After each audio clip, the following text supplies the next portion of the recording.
Hello again, many thanks for choosing us. Let's settle for the details. Now, government has announced an exemption of all pension funds from the debt exchange program. This follows a meeting between Organized Labour, Ministry of Employment and Labour Relations and the Finance Ministry, as well as the National Security Ministry and other parties involved Thursday, December 2022.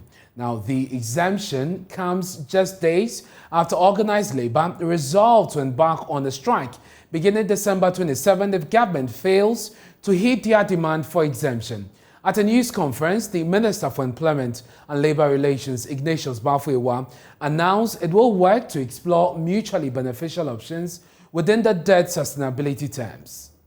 This is a memorandum of understanding dated today, Thursday, 22nd December 2022. Following meetings held at the Ministry of Finance in December 2022 between Government of Ghana, represented by the Ministry of Employment and Labour Relations, Ministry of Finance, and the Ministry of National Security on the one hand, and Organized Labour stroke associations represented by leadership of all labour unions stroke associations on the other hand, to resolve issues on the exemptions of all pension funds in the domestic debt exchange program announced by government on the 5th of December 2022. Government has decided to grant exemption to all pension funds in the domestic debt exchange program, and government and organized labor will, however, work together to explore mutually beneficial options within debt sustainability limits and to also promote macroeconomic stability and economic recovery in the spirit of social partnership. Signed, Ignatius Bafuewa, Minister of Employment and Labour Relations, Ken Ofori Atta, Minister of Finance, Anthony Yaba, Doctor, Secretary General, Trades Unions Congress, Ghana for Organized Labour stroke associations. Now, the Finance Minister, Ken Ofori Atta, said the threat of the strike by Labour would have adversely affected the gains made in bringing stability to the economy. He added government will find means of plugging the holes to attain the 55% debt to GDP ratio. As you know, on December 13th, we signed this historic staff level agreement with the fund, which brought a sense of stability. Yesterday, as you know, until 4:30 a.m., Parliament passed appropriation and the budget, further bringing confidence as to where we are going. So, of course, the threat of a strike would not have inured to the spirit of the direction of where the nation is going. Obviously, the issue of exempting pension funds from it is at a cost, and we have committed government and labor, organized labor, to work together to ensure that we find means of plugging a hole that should ensure that we return to the 55% threshold. And I think that we are all committed to, because we know it's important to lead us to a board agreement so that we continue with the success that we have. But really, in the spirit of Christmas and the partnership that we have, we want to thank everybody who participated in this on the way forward. The government has done its part with the SLA. Parliament came through very strongly yesterday over the SLA, and Labour today is also showing an accommodation not only to receive the exemptions, but to also work to make sure that we restore to debt sustainability. And we thank you for that. The Secretary General of the TUC, Dr. Anthony Yalbam, said Labour is committed to supporting government to resuscitate the economy. I think this is very good news for all of us.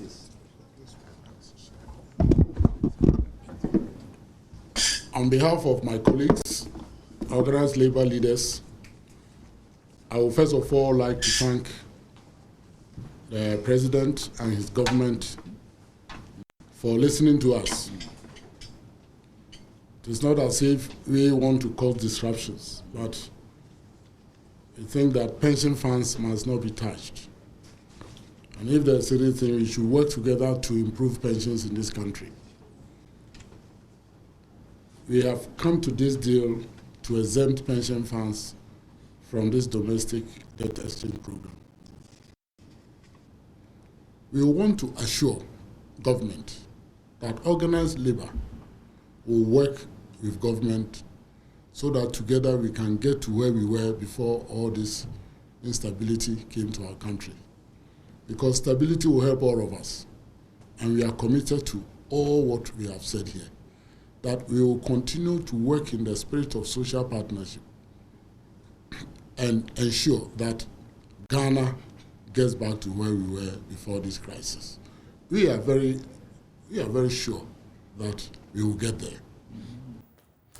Meanwhile, the Trades Union Congress has rescinded its plan to embark on an indefinite nationwide strike to demonstrate the opposition to the earlier plans by the administration to include pension funds in the debt exchange program. The union has also cautioned government against any future plans in this regard. We have reached a deal that we think is in the interest of this country. There is no way that such a thing should happen again. We have promised them that we will continue to work together as social partners so that our country will get back to the stability that will benefit all of us. And we also like to thank the press for being with us. The way you carried through this demand has contributed enormously to government's position that we are announcing now. So we thank you very much for that. And I would like to thank all members of all organized labor groups. Because, you see, when we get to this level, without the support, we will fail. But we are here today because our members supported us. And we thank you very much for that support. We are hoping that government will continue to create a space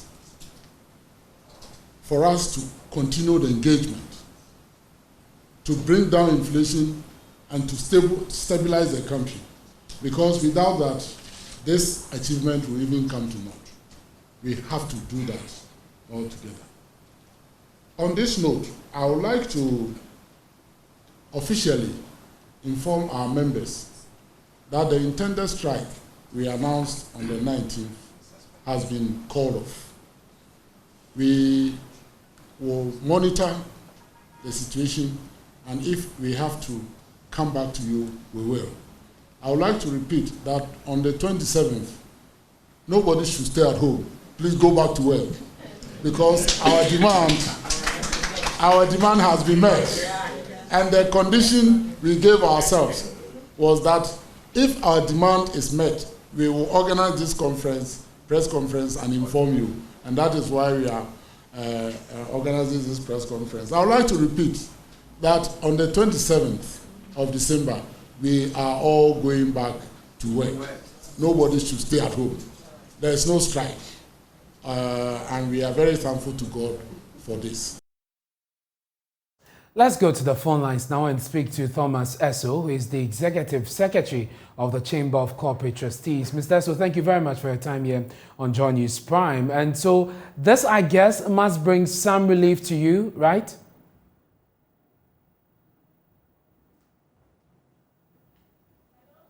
Mr. Esso, can you hear me? Well, we're working the phone lines to speak to the Executive Secretary of the Chamber Mr.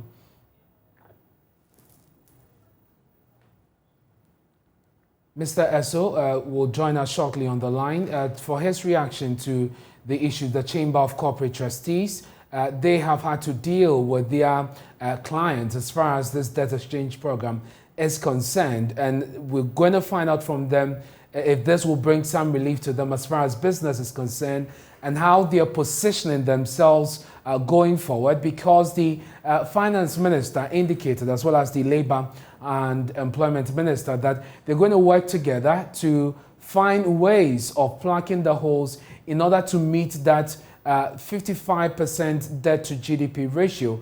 The mutual ways of exploring this is what is not yet clear to both parties, and we want to find out how they are positioning themselves. Mr. Eso, thank you very much for your time here on Joy News Prime. As a chamber, I guess you were very much distressed given the position of Labour on this. This must bring some relief to you, I guess. Thank you very much, and good evening to your listeners, and good evening to your viewers also. I think that as a chamber, it was our aim that the pension funds were totally refrained from the debt exchange program. That would be the best, even though at a point in time we wanted to negotiate for a better terms in this debt exchange program. And then, if today, by the concerted effort of the chamber and then organized labor, because we all try to speak the same language from different angles and different perspectives, if today we have received a total exemption of pensions from the debt exchange program, I think it's good news. Good news not only to the Chamber of Corporate Trustees, but good news to the vulnerable contributors to the pension funds, good news to organized labor, both public sector and private sector, and good news to the pension fund trustees, both private and corporate also. So I think it's a good news for all of us Ghanaians. But going forward, how are you positioning yourself? First of all, as far as your engagement with your clients, whose monies you are holding is concerned, just so that there's not a run on your members, just because government has announced an exemption. Let's tackle that first. Good, thank you very much. I think if there's total exemptions, what I understand that total exemptions to mean is that when coupons are due for payment, government is going to pay those coupons.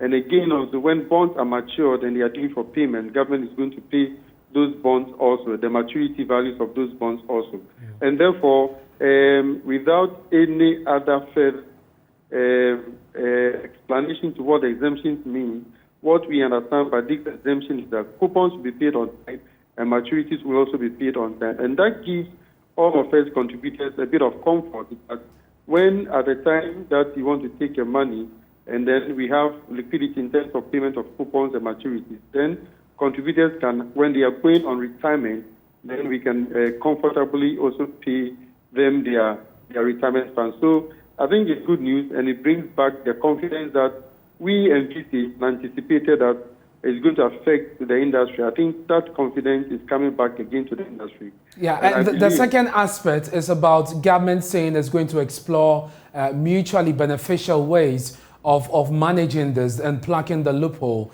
Then again, beyond pension funds, you have other funds that sit with you. How are you positioning yourself going forward as far as this debt exchange program is concerned?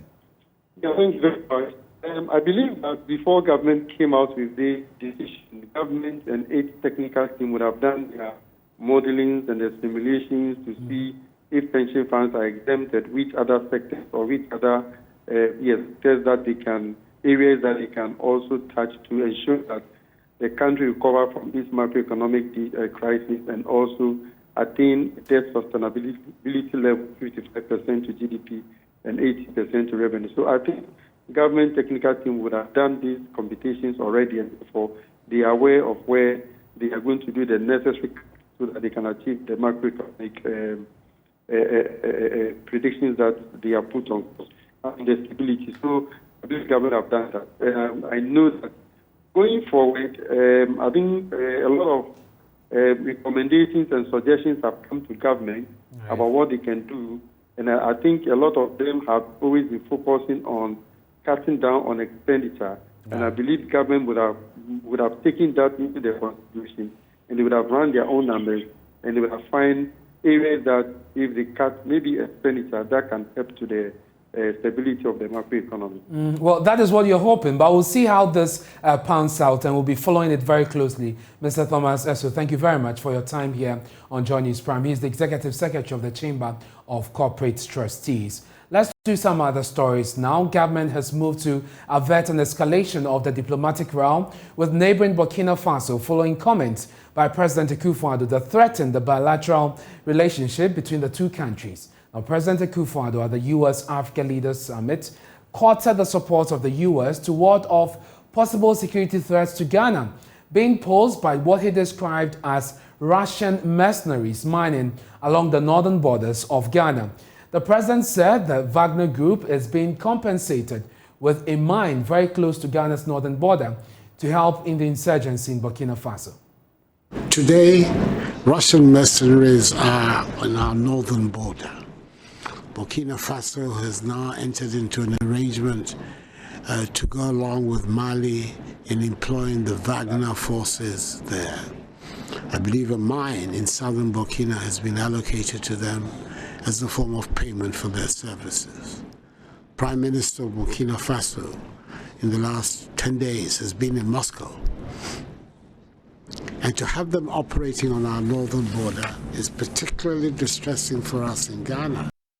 Well, Burkina Faso did not take that lightly. The president recalled the ambassador in Accra and summoned Ghana's High Commissioner in Ouagadougou. But today, a delegation led by the National Security Minister have been to Ouagadougou to mediate the issues, and they've been discussing what Albert Kandapar describes as frank discussions on issues of mutual benefit, including security.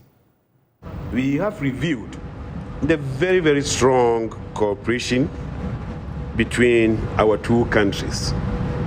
And we have clarified to our mutual satisfaction recent reported discussions between Ghana and the United States with regard to the needed partnerships for sustainable peace in the region.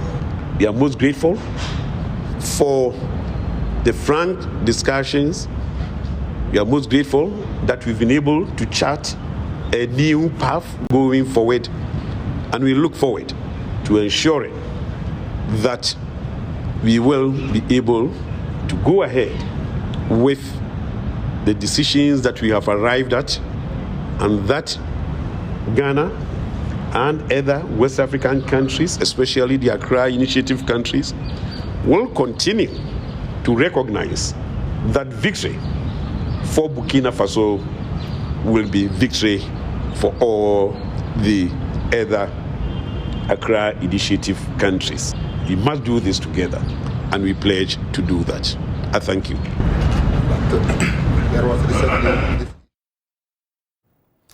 And Ghana also pledged to continue to advocate for the Accra Initiative, which seeks to enhance collaboration among countries in the sub-region to deal with security threats.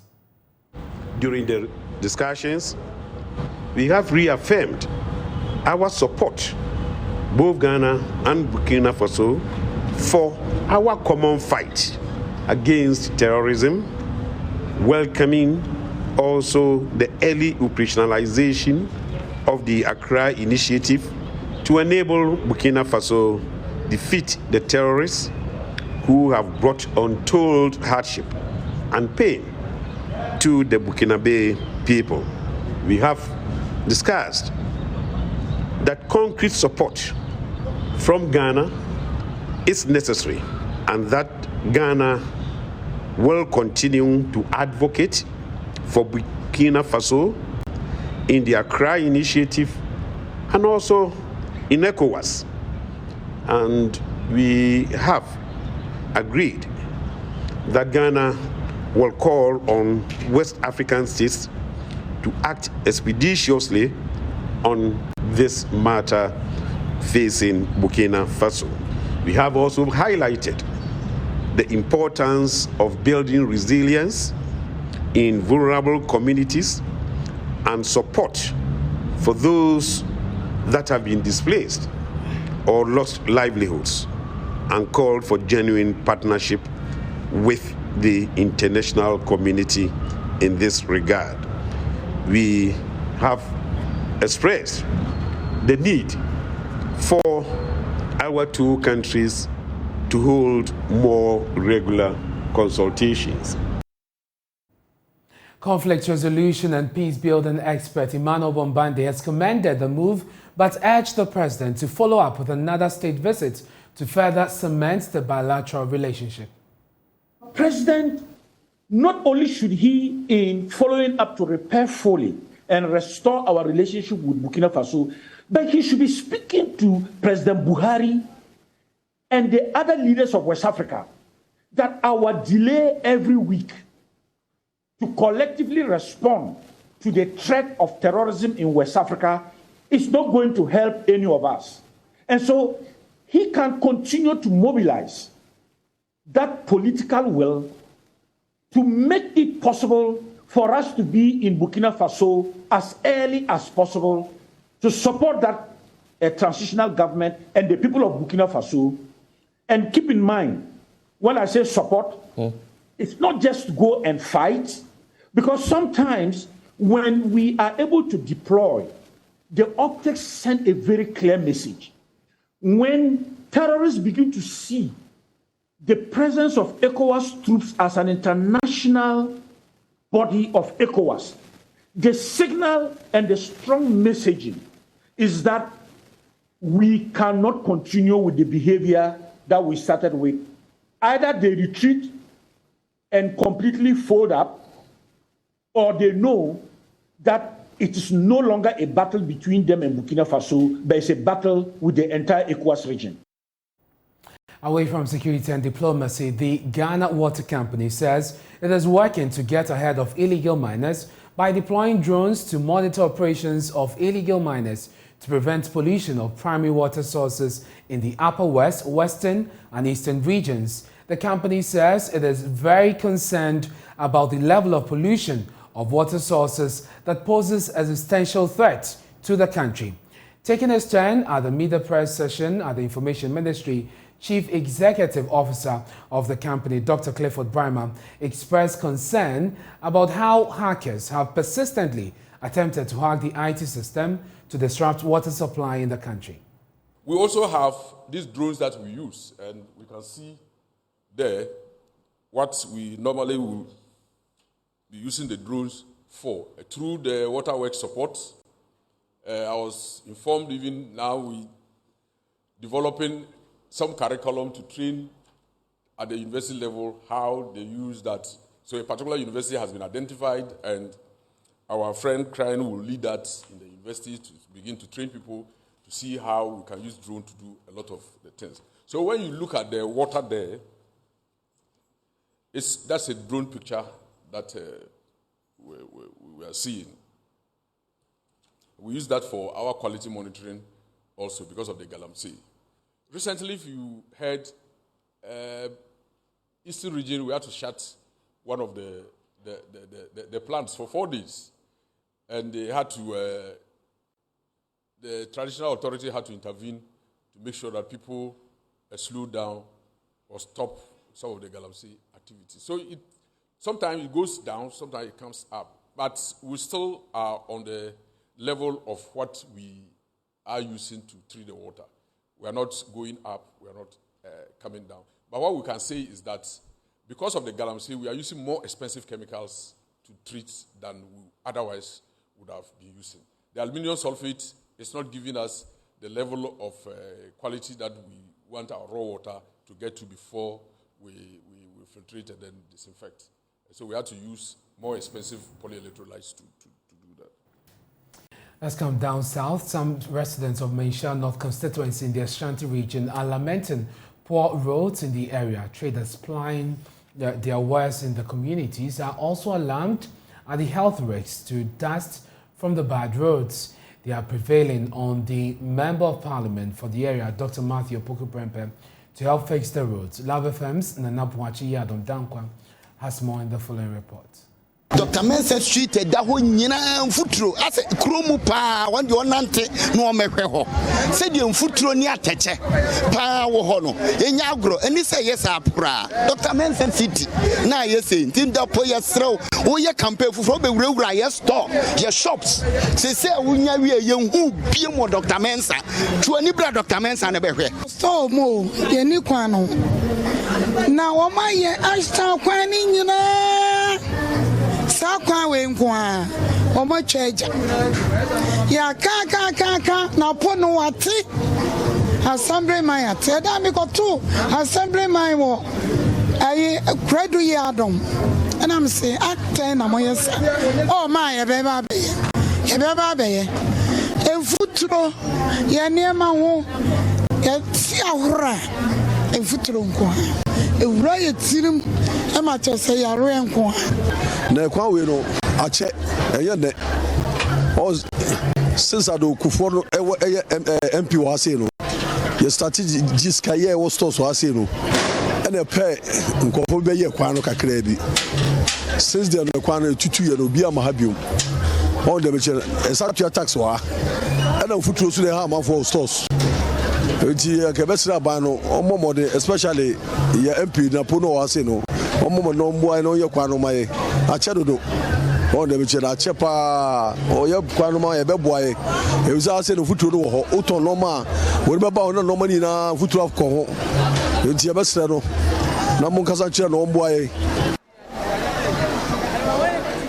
Nana Poache Dankwa Yado reporting for Joy News. Drivers of the intercity minibuses and under the Ghana Private Road Transport Union are dissatisfied with the notice by the National Road Safety Authority to restrict their movement. This category of motorists are restricted to intra-city services or to routes not exceeding 40 kilometers if they do not refrain from reckless driving. Although the drivers agree the directive is to ensure their safety, they argue the rampant road crashes and fatalities on the Kumasi-Accra highway stems largely from the poor road lengths and the non-dualization of the road. Love FM's Emmanuel Bright-Kweku has been interacting with some drivers and passengers in Kumasi. From Accra to Nkwan, na kwan here 1 week. Kwan ni nye baku see. Accident is anytime. But na say we as kwan double road no. This was the last time an accident is see on road no so. The Accra Suhum road used to be a single lane, but after dualizing it, there hasn't been any road accidents. The Accra Kumasi road is bad. The leaders know what to do, but they are reluctant. A car can be damaged in the middle of the highway for 3 days. Until there is an accident, it won't be towed away. Main road, and I do no reflector, no triangle. Na kwani kani sikwanu da aka bi bekwa kogura saka na se no na de tia no pa na omba beto saka na fisa ekwemu ti de bia no eya ne yekra ye dwen wa ye nti ase se ade eya na ye mpani for no om demand moja brad bi ansa na om da ye de so mo fanya na potros a egu kwan mu no. Potholes are the cause of the road accidents. Some communities also build illegal speed ramps on the roads.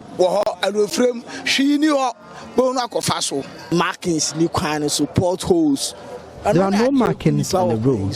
The vehicles have trackers. Your speed limit won't be come Rosso. Police.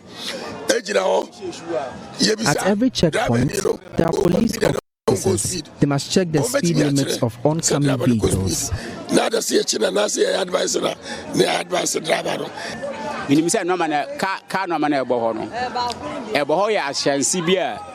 number plates are identifications for vehicles. Why don't the police write down these numbers and arrest them later than to harass them? The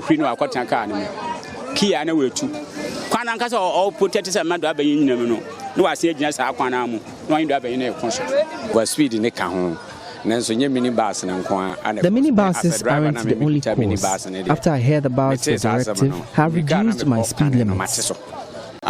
Me call Accra to Kumasi.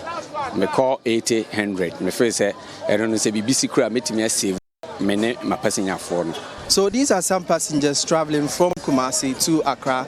We've been finding out from them if this directive comes into effect, what is really going to happen to them. So, Yensho, also mucha distance I travel from maybe as a driver in Ebeko Ejusu and Konongopa, Ebehawana. And the passengers, anytime be a station now, passengers. It won't help. There will be congestion at the lorry stations owned by the government. Me feel you buy.